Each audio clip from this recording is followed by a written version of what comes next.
कर रहे हैं। पुलवामा में जो कुछ भी हुआ उसको लेकर जम्मू कश्मीर के पुलवामा में आतंकी आदिल अहमद डर ने 350 किलो का आईडीएस विस्फोटक सी भरी कार को सीआरपीएफ बस नंबर 5 में घुसाकर ब्लास्ट करा दिए। 40 जवान शहीद हो गए। चारों तरफ सिर्फ लाश, खून और चीखें थी। पर क्या सिर्फ एक आतंकी हमला था? ये सुरक्षा में हुआ बड़ी चूक का नतीजा? कैसे लोकल ट्रैफिक को केनॉय के पास चलाने की इजाजत दे दिया गया? क्या सिर्फ 15 बुलेट प्रूफ बसें थी जबकि पूरा एरिया सेंसिटिव जोन था? और वो 2 जवान जिनकी किस्मत ने उनकी जान बचा ली, अगर वो बस में होते तो शायद आज जिंदा ना होते। तुम वीडियो देख रहे हो ना मेरे साथ। 14 फरवरी 2019 ये तारीख जो भारत के इतिहास में हमेशा दर्द के साथ याद रखा जाएगा। सुबह के 3:30 बजे जम्मू के ट्रेजेंट कैब सीआरपीएफ का केनॉय श्रीनगर के लिए तैयारी कर रहा था। इस केनॉय में 15 ट्रक और सीआरपीएफ की जवान थे। 2 बस आईटीबीपी का था, एक स्पायर बस, एक रिकवरी वैन और एक एम्बुलेंस था। सबसे पीछे केनॉय के हेड असिस्टेंट कमांडो अपने सफेद जिप्सी में थे। केनॉय का प्रेजेंट टाइम पर जो सिचुएशन था सब कुछ नॉर्मल था, लेकिन 2 घटनाएं ऐसे हुआ जो 2 जवानों की जान बचा ली। शायद किस्मत ने उन्हें बचा लिए। बस नंबर 5 नीले रंग की बस नंबर H49F0637 जिसे बाद में टारगेट बनाया गया। उस बस के हेड कांस्टेबल कृपाल सिंह को चलाना था, लेकिन उनकी बेटी की शादी थी इसलिए उन्होंने छुट्टी के लिए अप्लाई कर रखे थे। जयमाल सिंह ने उनकी चिंता को देखकर आगे बढ़कर कहे, आपकी बेटी की शादी है, मिस मत करिए, मैं बस चला लेता हूँ। दूसरी तरफ उसी बस में बैठे कांस्टेबल ताका बेलाकार अहमदनगर महाराष्ट्र के 10 दिन बाद शादी होने वाली थी। सहयोग से उनकी छुट्टी केनॉय निकलने से ठीक पहले अप्रूव हो गई और वो बस से उतर गए। ये दोनों जवान इस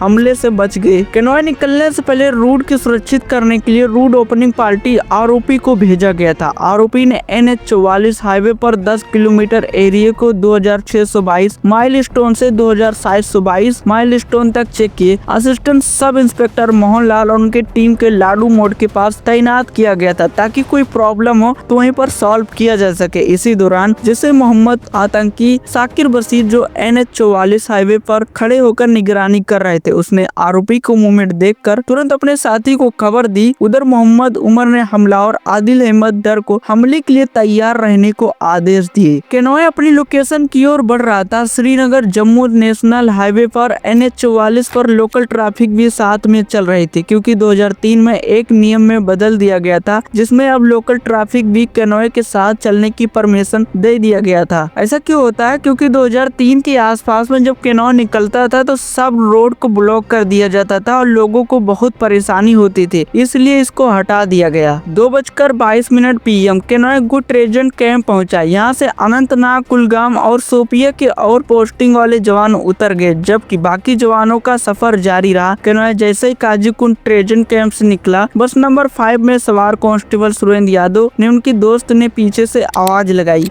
वो बस से उतरकर अपने दोस्त के पास चले गए और उनकी किस्मत ने उन्हें बचा लिए, क्योंकि कुछ ही मिनट बाद उसी दौरान आदिल अहमद डर ने जो एक SUV कार महिंद्रा स्कॉर्पियो में 300 किलो RDX लेकर हाईवे की तरफ बढ़ रहे थे। वो हाजीबल ब्रिज के पास पहुंचे। आतंकी साकिर बशीर से मिले। आदिल ने साकिर को अपनी घड़ी उतार दी और कहा, जब मैं मर जाऊंगा तो तुम्हें मेरी याद दिलाएगी। इसके बाद आदिल अकेले कार ड्राइव करते हुए आगे बढ़े। जब केनॉय लाडू मोड़ के पास पहुंचा तभी SI मोहनलाल को शंका हो गया। वो चौकन्ना हो गया क्योंकि कार केनॉय में घुसने की बार कोशिश कर रही थी। उन्होंने तुरंत ऑकी टॉकी पर कोड मैसेज 44 फ्लैश किए जो हाई अलर्ट सिग्नल देता है। उन्होंने कार को रोकने के लिए सीटी भी बजाई, लेकिन कार नहीं रुकी। मोहनलाल ने कार पर फायरिंग शुरू कर दी, लेकिन आदिल ने बस नंबर 5 को टक्कर मार दी और एक तेज धमाका हुआ। ये वीडियो देख सकते हो, जो इतना भयानक था कि पूरा बस टुकड़ों में बिखर गया। धमाके की गूंज से NH44 कांप उठा। 39 जवान और SI मोहनलाल टोटल 40 सोल्जर शहीद हो गए और 35 से ज्यादा घायल होने का सामने आया है। बस के टुकड़ों के चारों ओर बिखर गया। सड़कों पर जवानों का कपड़ा और सामान टुकड़ों में बिखर गया। कई जवानों का शरीर इतनी बुरी तरह से जल गया कि उनको पहचानना भी मुश्किल हो गया था। इस हमले से 10 दिन पहले खुफिया एजेंसी को इनपुट मिला था कि NH44 हाईवे पर हमला हो सकता है, और जैसे जिसे मोहम्मद प्लानिंग बना रहे हैं सीआरपीएफ के सेना को टारगेट कर सकते हैं, लेकिन इसे इम्पोर्टेंट इनपुट गंभीरता से नहीं लिया गया और सुरक्षा में सिक्योरिटी नहीं बढ़ाया गया। जबकि NH-44 हाईवे पर कई बार आतंकी हमला हो चुके थे, फिर भी कनॉय का रूट क्लियर नहीं किया गया और सुरक्षा में चूक भी हो गया। इस हादसे का प्लानिंग 2018 में शुरू हुआ था। इस मामले का प्लानिंग पाकिस्तान की स्थिति आतंकी संगठन जैसे मोहम्मद GM ने किया था। इस ऑपरेशन का मास्टरमाइंड थे मोहम्मद उमर फारूक, जो जैसे मोहम्मद के सरगन मसूद के आजिर के भतीजे थे। उमर फारूक ने इस मामले की पूरी प्लानिंग नहीं बनाए थे, इसे अंजाम देने के लिए आतंकी निर्देश दिए। इस हमले के लिए साकिर बशीर जम्मू कश्मीर के पंपोरका के लोकल आतंकी उसे जिम्मेदारी सौंपा गया। साकिर बशीर ने NH-44 हाईवे को पूरी तरह से जांच किए। उसने अपने घर में आदिल अहमद डर को 6 महीने तक छिपा कर रखे। इसी घर में 300 किलो RDX इकट्ठा किया गया था। साकिर ने आदिल को हमले के लिए ट्रेनिंग दी और विस्फोटक तैयार करने में मदद की। हमले में इस्तेमाल किया गया RDX पाकिस्तान से भेजा गया था। इसे विस्फोटक की ड्रोन सुरंग के जरिए भारत में पहुंचाया गया। पाकिस्तान के आतंकी एलोस लाइन ऑफ कंट्रोल के पास ड्रोन और टनल नेटवर्क इस्तेमाल किया गया, जम्मू कश्मीर में भेजा गया था। इसके बाद विस्फोटक को छिपाकर पुलवामा के आतमपरी इलाकों में शिफ्ट किया गया। हमले से पहले RDX को एक मारुति कार में शिफ्ट किया गया ताकि समय आने पर हमला किया जा सके। हमले के 78 घंटे बाद सेना ने पुलवामा जैसे मोहम्मद के ठिकानों को घेर लिए। 17 फरवरी 2019 को सेना ने 3 आतंकवादियों को मार दिए। इनमें शामिल थे कामरान जैसे के टॉप कमांडर, गाजी रशीद ट्रेनिंग एक्सपर्ट, साकिर बशीर जो निगरानी कर रहा था। 14 फरवरी 2019 सिर्फ एक तारीख नहीं बल्कि 40 परिवार का टूटा हुआ सपना है। किसी का भाई चला गया, किसी का बहन ने राखी को इंतजार छोड़ दिए, किसी का बेटा खो गया और किसी के मासूम के सर से पिता का साया उठ गया। हम पुलवामा के वीर शहीदों को नमन करते हैं, उनकी कुर्बानी को कभी नहीं भूलेंगे। जय हिंद।